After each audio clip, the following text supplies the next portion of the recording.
Hello, hello. Hello, gentlemen and gentlemen, PsyStarcraft here, welcoming you to another StarCraft 2 commentary. In the bottom left, we have vilePsY as the red Zerg. On the map, Xel'Naga Caverns. Xel'Naga Caverns, of course, named for all of its cavernous caverns. There's a cavern. There's a cavern. There's a cavern. Oh, that's not a cavern. It could be a cavern. It could be like a little cavern for a little bug or something. And, oh, there's a cavern. And these are all caverns, just so you know. And in the top right is my opponent, DignitasTan. I think this is a Smurf. I heard someone say during this game when I was streaming it that DignitasTan is the Smurf of some other Dignitas member. I think Tan is short for something. I don't know. Maybe he's just a full-on member. This isn't a Smurf at all. I kind of forget all the games get gobbled up into... Gobbled up. That's not the same as scrambled up. That's not a synonym for that. They get mixed up all into my brain, and I don't really know what is what. But if he's in Dignitas, you can bet that he's going to be good. So... stick around because it's going to be an awesome game. Of course, I'm flying my first Overlord over here. A lot of Terran players, if they get a super fast Marine, they can kind of try to pick it off around here, but usually that doesn't happen. They don't send their Marine out, or they just don't know the flight path of the Overlord or something like that, but you don't really have to worry about it. You can usually get your Overlord over here and then fly it in for some sacrificial scouting. You can also choose to fly this route and then come over here and spy on the expansion. You can even eventually kind of move over here and fly it down here to spy on them if you want. Either way works. It's pretty safe. You don't really have to worry about your first Overlord not being safe unless you're going to leave it out in the open. Some people would like to send their first Overlord right here, kind of over the cavern, to see any opponent's unit movements. Like if you position the Overlord here, you can kind of see some units move over here. But anyway, I am opening with a gas first build. You can see I went gas on 15, pool on 14, I believe. And this is going to be really safe against almost anything the Terran does against me. I'm going to have fast speed. I'm going to be able to defend against a 2 Rax. Speak of the devil, there's the first Rax up here, and he's actually getting a second Rax hidden there, what we like to call a Maca Rax. Maca Prime used to do that in the GSL all the time. It's kind of gone out of style, but I see he has no gas, and I see that he has a barracks up, so I'm really suspicious. I feel like he's doing something tricky, and so instead of sending my drone back home, I'm actually going to be scouting for this Maca Rax, and there it is. I do find it immediately. So already DignitasTan, his hand has been revealed, and I know exactly what he's doing. This drone is feeling so full of himself, man. I just scouted the entire Terran base, and now you guys know what's going to happen. And of course, this drone has to get all the way back here to tell me the information of what the opponent is doing. Normally, he would have to do that, but I have infused some ESP technology into this drone, so he actually told me through the Overmind what the Terran was doing. So there are 6 lings on the field. I'm actually getting 8 lings total, and the reason I'm getting 8 lings is because I saw the 2 Rax. I felt like that even because I scouted it, even though I scouted it, he would still try for some 2 Rax aggression. You can see he's only making like 1 Marine, and he's actually lifting off to his main, so it looks like he's going to concede that the 2 Rax isn't really going to work, and he's instead of pumping a ton of Marines with both these barracks, he's going to throw down a second command center, and that's actually really smart because as a Zerg, you can't really play greedy in this kind of position because you don't know if he is going to attack. And so that's what led me to get those 7 lings, 8 lings, if you count that guy.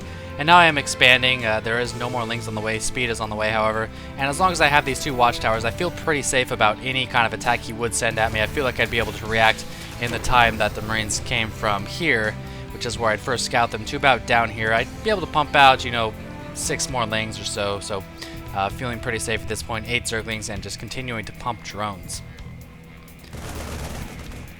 Now, he does have a good number of Marines here, 7 Marines. You can't really push up this ramp with any number of lings early on, unless it's like 20 plus, in which case it's kind of an all-in. So I do just poke up the ramp a little bit, see that number, and back up. He is trying to push me away. He doesn't want me to just sit outside here. He wants to make sure I'm watching the minimap as much as I can, so I don't get lings killed off just uselessly. And if we check out the harvesters, it's now 26 to 20, so I am of course surging ahead in the drone count. That's typical of Zerg to begin a lead around this part, 26 to 21. His second command center, however, is up. You have to remember he has mules making up for that discrepancy. He's got another command center, which is going to double his SCV production and double his mule production, so he is by no means behind right now. 27 to 22 is not behind, and actually I saw the Marine count with that Overlord, and I'm getting a bit scared. He's got 12 Marines, and it's not uncommon for a Terran player to move out with this number of Marines just to try to force a lot of Zerglings, just to try to do some economic damage if he can. Marines are a lot more expendable than Zerglings are in the early game, and you can see here he is going to move out, taking out that Zergling. I do see him coming. 6 more Lings on the way. Baneling Nest is going to finish just in time, but no, he pulls back. And this is one of the telltale signs of a good player.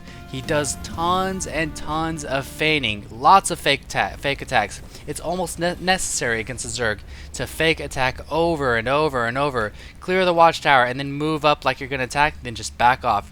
And because of that, look at my Ling count. My Ling count is huge. It's at 20 right now. I've actually got 22 to his 15 Marines. And I kind of have to have this number of Zerglings just because he's throwing Marines at me, and I don't know whether he's going to actually attack with them or not. So very nice play there by Dignitas, by Tan. I'll just start calling him Tan. And he's actually building 3 supply depots and a barracks. Nice little wall right there. Harvester count now 30 to 25. Now I am ahead by 5, but you have to remember the mule still exists, so this game is still pretty even as far as economy goes. And you never want to have idle units like this. This is bad. If you look at your base, especially on a map like this, and your Zerglings are just sitting around, that's terrible. You want to have some Lings back here. You want to have you know, 1 Ling out here to see if he moves out a little bit earlier. And most of all, you want to have Lings busting down these rocks. Why not? There's no reason not to bust down these rocks with Zerglings. And unfortunately, I'm not doing that. Now, I am doing a good job of scouting his back door. He hasn't remembered to build a barracks or an engineering bay up here. So what am I going to do? I'm going to try to capitalize on that. I'm sending every single Zergling up there. And he's got quite a few SCVs up here. 16 SCVs, 2 mules. And remember, I do have that Baneling Nest ready. Harvester counts now at 37 to 33. I've got about 9 more on the way, and I'm not just going to run in with all these Zerglings. I'm going to try to create some Banelings, 6 Banelings here. The problem is these are slow Banelings, and if he's watching the minimap, which you should be doing at all times, whenever possible, if he's watching the minimap, he can react just fine to these Banelings on the left side. And here we go. Is he going to see them? Let's check out his camera, actually, see if he's going to be able to scout them or not. Here we go. Unpausing it, see him on the minimap, he sees them, pulls all of his SCVs away, sends in the Hellions, and runs his Marines. Notice how he's running the Marines away from the Banelings, and this isn't going to do any damage. I'm forced to run away with those Lings. Although it was a good attempt, I did exploit his weakness. He was able to react just fine to it. Looks like 1 Baneling might have landed on a couple of SCVs, but he wasn't crippled at all by that. He was stalled on his mining a little bit. I picked off a Hellion, but he killed a couple Zerglings, and he survives in the end. Now he's going to be walling that off with the engineering bay. So now I'm busting down rocks that should have been busted down long ago. Looks like he is moving in with some Hellions. I've got a Zergling in my back door, watching that, making sure he can't do a lot of damage with those Hellions. Harvester count now 48 to 40, and I should be preparing my 3rd base, which is what I'm working on right now. These rocks are so durable, man. It's hard for Zerglings without upgrades to kill rocks. See a macro hatch coming down, and the infestation pit was done quite a while ago. You want to start your pathogen glance immediately after the infestation pit completes. And here come the Hellions. I do see them coming to the back door. I'm trying to ambush them, killing 1, 2, but they have the blue flame and they're toasting all my Zerglings. I want to get him on the other side of this brush so he can't really react to it. Looks like another one might go down. No, not quite. Get out of there, Zerglings. They do run away. Am I going to try for a flank with these Lings? No, it does not look like it. They're just going to be running back, maybe busting down these rocks. I don't know. They have a mind of their own. Stupid jerks trying to be individuals. You're part of a horde, man. Be with that horde. So infestors are out. Oh, he's gonna get this creep tumor. Yep, that's so annoying, man, when you just rely on these 2 initial creep tumors to spread all your creep and then just blow them up like that. Oh, these Hellions might go down, but they get the creep tumor first, and down they go. Unit count, we're now looking at a couple tanks, 21 Marines against a lot of Lings and 6 Infestors. So we're gonna see standard tank Marine play from Tan after a 2-Rex opening into a command center, into several Marines, about 15, and now he's just kind of branching off into normal Terran play. He has halted my creep spread for the time being, and while my Harvester count is high, I really need that 3rd. There goes the 3rd. Zergling scouting out that base now. As I was saying before with the Infestors, you want to start the Infestors after your upgrade has gotten to 30-second completion. That way they'll pop out with that extra energy, and again, being extremely passive with my units. I feel like I should be pushing in the front, just kind of seeing what he's doing, seeing what his composition might be just with a couple Zerglings, or more common sense, like just kill the destructible rocks. What are you doing? I'm trying to get burrow for the Infestors. Oh, fungal growth on that would be so sexy. Can you imagine? That would be GG if I got 2 fungal growths on all those Marines. Are they going to push out in this clump? I don't think he sees my Infestors yet. Does he see my infestation pit? Yes, he has to assume I have Infestors somewhere. But I don't have burrow. Actually, I just completed burrow, and now he scans the Infestors. Does he see it, though? No. He can't see the Infestors on the west side. I need to get the Infestors in, get some fungals off. No, Lings, run, you fools. Here they come. Oh, is this going to be a money fungal? No, it wasn't a money fungal. What are you doing, Infestors? Running in and getting themselves killed. Meanwhile, one Marine has scouted my base on the east side. That's where that direction is. And these Infestors are just chilling, and he can see them just fine. I could have managed my Infestors so much better right there. Fungal that huge pack of Marines, taken them out, and then just surrounded the lings, or the tanks with my lings. And that would have been such a huge blow. Looks like I did try to do some damage with these Infestors over here. Let's see what the workers killed tab is. Which one is that? Units killed, Control R. Looks like I was able to pick off 6 workers with those Infestors, but that's just not enough. I'm in kind of a tight situation. He's got to drop into medevac over here. Meanwhile, he's attacking in the front over here. He's doing 2-pronged attacks, and the bad thing about Infestors, if you're going to try the Infestor play, the Ling into Infestor, you have to realize you have absolutely no map control. You can't kill drops. They're going to drop on you like crazy and just run away and run away and run away. And actually, here we are with some nice play, forcing the unsiege with the Infested Terran, cleaning up all of those tanks. So I got to give myself credit there. Infestors can be used very, very tactically, and that's one way to do it. Force tanks to unsiege, then move in with the Lings. And there we go. Once again, are his Marines threatened? Alright, I'll just pick them up and run away. I can't really do anything about it. I have no Infestors here. Even if I did, I don't have sight of the high ground. Now I'm splitting my Ling forces. Oh, he's just going to lift up once again. And this is where mutas really shine. They are just so good at killing medevacs, just stopping the drop game. Harvester count's now 86 to 60, running in with the Lings, just carelessly getting them mopped up. I don't know what that was about. Tan trying to bust down these rocks. We can see 5 more Infestors on the way for me. I've got a 4th base here on the west side, and this, oh my gosh, that's a lot of saturation. That is oversaturation. You never want to see 84 Harvesters. You want to be between 70 and 80 Harvesters as a Zerg player, and when you're at that type of Harvesters, I was just about to say, you want to get your lair. You just want to get that lair down as you saturate your 3rd base, as you're getting your 4th base. You can see the 4th base is up. I could actually stand to transfer several drones from this base to, looks like I am doing that, to my base on the west side. And now I have 99 Harvesters. Huge, huge, huge, huge, huge, gigantic mistake. 99, and that's what happens when you don't do this. There's a reason players do this. There's a reason. I'll go from this base and go like that. I'll go to this base and go like that. You're checking your Harvester count, and if I did that, I'd realize, oh my god, I am oversaturated as fudge.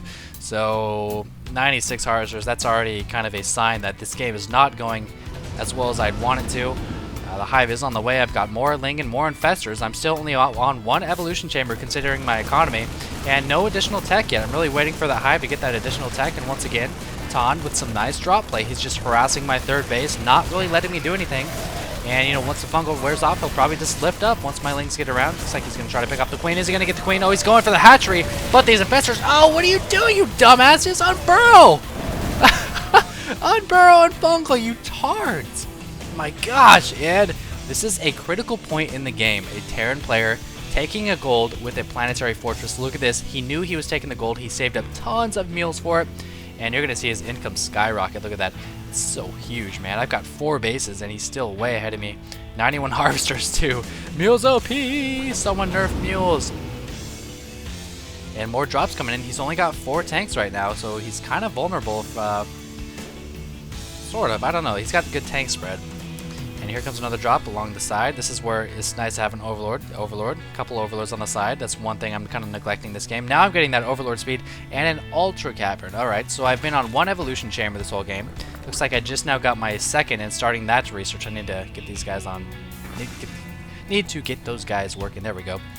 And Ultras are really good if you're ahead on upgrades, but we're pretty even on upgrades. He's actually going to be 2-2 soon. So Ultras in general, they're kind of bad to begin with. Oh, and that Infestor goes down. But they're even worse when you don't have upgrades for them, and that's... so I'd recommend Broodlords. That's what I'm trying to say, is I'd recommend Broodlords. He does have 1 starport with a reactor on it, but Broodlords with support of this many Infestors, so good, man. Infestors are so good against Vikings. Vikings love to clump up and get fungled 3 times. Takes 3 fungals to kill a Viking. Just imagine, like, 10 Vikings getting killed by 2 Infestors. It's so good. But I am going the Ultra route. 5 Ultralisks on the way. He finally picks off that third base. I do have a replacement base over here, though, and the Harvester count is still extremely high, 90 to 70. If we check out the units, it looks like he has 65 Marines. This is the kind of Marine count where you really do want Infestors.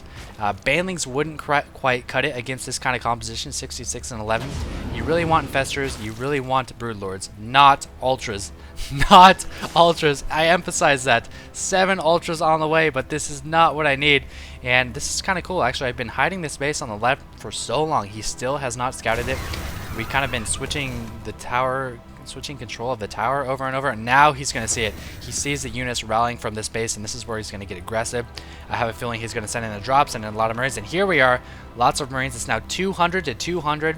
I'm maxed out, and if you're going to fight a Protoss or a Terran who is maxed out as a Zerg, you want to make sure you have T3 in your composition. I do have T3, but a sorry excuse for T3, that is. 2 Ultras just chilling down here. They don't want to participate. Oh, and I know he's going for my expansion on the left. Looks like I'm going to run in with my Lings and my Ultras. Tons of Infestors coming in there as well. Do they have Neural Parasite? Yes, they do. I should be Neural Parasiting these tanks. Neural Parasite. Oh my god, my phone is ringing! Oh my god, shut up! I don't know how to make it stop. I need to be Neural Parasiting these tanks, but I'm not doing that. I'm just throwing down tons of fungal growths. And look at this. His entire army is dead. But he has so many tanks. They're just blasting away at these infested Terrans. I cannot emphasize how good Neural Parasite. These two, you lazy bastards! I'm flipping them off right now, you lazy mother truckers. Oh my gosh, so I caught him at a vulnerable moment. So many of his Marines on the west trying to kill my expansion. The expansion did go down, but I just didn't land the Neural Parasites and the Fungals that I needed. I almost took down its Planetary Fortress. I'm reinforcing with the Lings, but the Planetary is just mopping them up like crazy. 20 kills on that Planetary. Almost all of those kills gotten when I rallied in those Lings.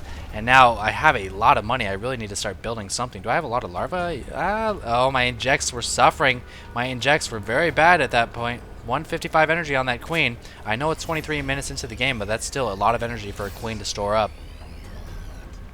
So while that was all going down, you guys probably noticed he killed this hatchery, he killed this hatchery, and he killed this hatchery. So that might have been part of the reason this attack looked semi-successful. But, you know, you can prevent these kind of things. Just throw down, especially when you have, like, 3,000 minerals, which is what I had. You can prevent those kind of things just by throwing down, like, 2 spines and a spore, or 3 spines and a spore. Something like that. Just get some defenses for your base, especially as Zerg, when your drones turn into your defenses. You know, you can just kind of free up the food at the same time as defending your base. It's something a lot of Zergs neglect. It makes them really vulnerable to drop play. They just won't get a couple spines or a couple spores over there. So it looks like my larva has popped. I've got 5 Ultras and 3 Infestors on the way. I'm sticking with that Ultra route. He's just going to walk some units into this base, snipe that hatchery, and oh, there's the Fungal catching every single Marine. Are they going to die from the Fungal? Yes, they are, if not from the Marine or from the Zerglings. And here Tan is doing a great job of splitting his forces, forcing all my Lings one way, attacking the other way, but a Fungal is able to clean up all those Marines, and this Ultra's like, well, I guess I'll kill them. I was thinking about running away, but, you know, I got to get my Predator rank increased. I'm a Slayer, bitch. And this Infestor's like, I'm a Predator too, sorry. Checking out the hatch over here, the Harvester count, now 38 to 52. So despite having 90 Harvesters, they still don't survive. I don't know why.